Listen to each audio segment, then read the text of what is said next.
What is going on, beautiful folks? Welcome to another episode of Mornings with Lee Hammock. Lee, your favorite self-aware narcissist. Super early, y'all. Today, we're going to be talking about how narcissists always want you to remember the good times. The good times, the good things that have happened in our relationship, in your relationship. They always want you to focus on the good stuff. Realistically, they love it. Like this just be being y'all know I gotta keep it hot and ready. Like if you ever break up with a narcissist or they break up with you or whatever, and somehow some way, shape, or form, they get back in contact with you. They want to talk to you again, right? They something has happened and they end up reaching out to you, writing, sending you a long email, long text message, a voice note, writing a letter or something along those lines. A lot of times they'll apologize for everything, right? They'll say, I'm sorry for everything, sorry for hurting you, blah, blah, blah, boo, boo, boo. But then they also want you to focus on the good times. They also want you to focus on the good memories, the things that paint them and the relationship in a good light. They don't want you to focus on the bad stuff because they don't like, and it's gonna sound weird, y'all, because of how a lot of narcissists treat people. It's gonna sound weird. They don't want you to focus on the good times the bad times, because they don't want people thinking negatively about them.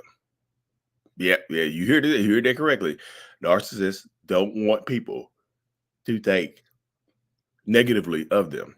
They don't want people to sit right there and have a bad aftertaste from them, because narcissists, a lot of us care so much about our reputations and about how we're going to be viewed, that we hyper focus on what people think about us, right?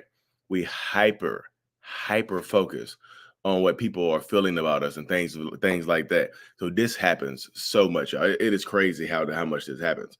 Like narcissistic people will cheat on you, right? And have a kid by somebody else, get pregnant by somebody else, like, and somehow in this long letter, or this goodbye or whatever, see you later type thing, they'll focus on the good stuff. You remember we took that trip to France and we rode on the river. We were rolling rolling down the river. They'll send you some Tina Turner lyrics. Roll do. um, but they'll do stuff like this, y'all, because they want to be remembered in a good light. They always will send you things to focus on the good stuff. You don't need to focus on the good times. It's a trap. Yeah, you might remember the good times. They'll try to get you to remember the good times, because a lot of times they want to come back into your life in some way, shape, or form. They want to step back into your space. They want to come back around and be in your life again in some way, shape, or form. They want to come back. They want to be back in your space. So yes, they absolutely will try to get you to focus on how good they were to you and not the bad stuff, not the actual reason that y'all might not be together again. Because this, in the end, this benefits them in some way, shape, or form. This benefits them. They want this right here. They want to be remembered for the good stuff. They want to have the good memories. Yeah, I'm just telling you. I'm just telling you. And the more you remember the bad stuff, right? The more you remember the good stuff, the more the more you might want to go back. So don't go back into it. When they're sending, like, if they send you a long letter after they treated you horribly, I would tell you not to read it anyway. If you're in no contact with this person and they write you a long letter, find a way to send you a long email or text message, something like that, don't read it. I know a lot of y'all was like, I need disclosure, Lee. I'm gonna read it. But a lot of times, this right here is this long, remember the good times, is a form of a Hoover. Or if y'all going through some type of divorce or something, it's a way to get you to try to take it easy on them. They want you to remember the good times because they don't want you to take it so hard on them in a divorce. Like, they don't want you to take as many assets. They don't want you to get child support. They don't want you to get alimony. Whatever it is, they want you to be like, they want, hey, I know things were bad and ended badly, but I hope you know that I'm a good person. I've always had a good intent, and I always believe on you. With all of that being said, the state of California allows you to get 50% alimony for the next, like, $14,000 a month alimony for the next 15 years. That will financially cripple me and my new family, and the start of my new life. Can you please just take no alimony and trust in me. Trust the fact that I'll just give it to you on the side. I'll pay you behind the scenes. Trust me. I know I've been lying the whole marriage. I know I've been cheating on you the whole marriage. But this right here, you should trust me on. Sincerely yours forever. Well, not forever, but maybe. I moved on. You don't move on to me. Don't do that. You see how stupid that sounds? They will try to get you to take it easy on them. They, like I said, money, especially if there's money involved, money is extremely important to narcissistic people. It just is one of those things. Money is super important to this type of person. So with that being said, they're always, a lot of narcissists are going to be money motivated or ownership motivated. Like they don't want to see you with anybody else, so much so that they'll try to come back into your life and ruin it, like by being good to you.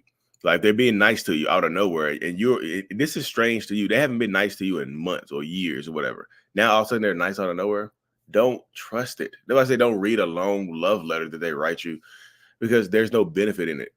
You know, there's hardly any benefit in it. I know some people are like, well, Lee, my closure might be in this letter.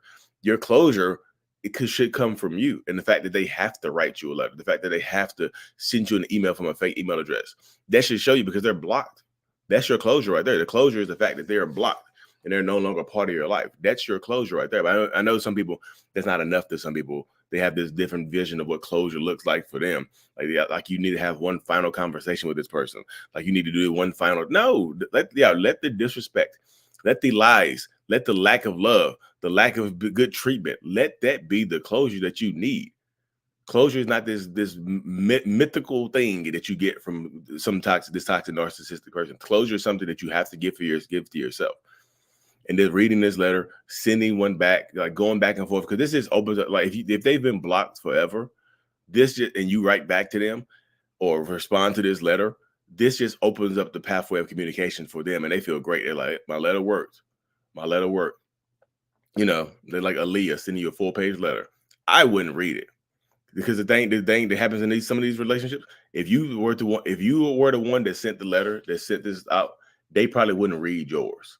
You know, they wouldn't read your letter. They wouldn't read your note. They wouldn't read it because they wouldn't feel like it benefited them. You know what I mean? They wouldn't feel like it benefited them, so they wouldn't read your stuff. So yeah, I had to hop off this thing as a one-on-ones this morning. If you're interested in my support groups and my courses.mentalhealness.net is right there. Check it out. Follow my other page called Lee Actions, and we will chat later, y'all. As always, Mental Healness is out. Peace. Thank you so much for making it to the end of my video. I am extremely grateful for you. Have no idea. If you haven't already, make sure you go ahead and subscribe to the channel. Helps reach more people. And click on the screen to watch another video or to browse through another playlist. There's also a link on the screen to check out my courses and my support groups to help you heal and understand what you've been through. Thank you so much again.